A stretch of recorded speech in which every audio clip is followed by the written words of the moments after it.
حضور صلی اللہ علیہ وسلم کا ارشاد ہے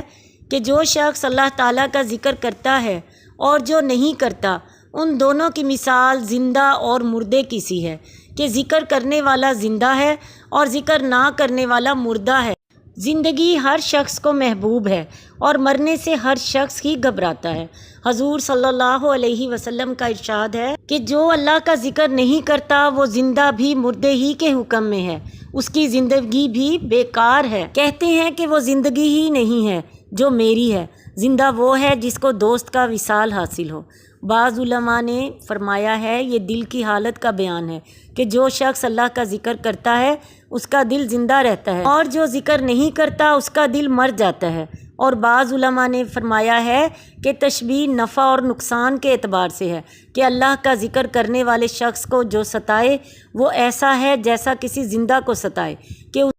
اس سے انتقام لیا جائے گا اور وہ اپنے کیے کو بھگتے گا، اور غیر ذاکر کو ستانے والا ایسا ہے جیسے مردہ کو ستانے والا کہ وہ خود انتقام نہیں لے سکتا۔ صوفیہ کہتے ہیں کہ اس سے ہمیشہ کی زندگی مراد ہے کہ اللہ کا ذکر کثرت سے اخلاص کے ساتھ کرنے والے مرتے ہی نہیں بلکہ وہ اس دنیا سے منتقل ہو جانے کے بعد بھی زندوں ہی کے حکم میں رہتے ہیں، جیسا کہ قرآن پاک میں شہید کے متعلق ہے کہ بل احیاء عند ربہم، اسی طرح ان کے لیے بھی ایک خاص قسم کی زندگی ہے۔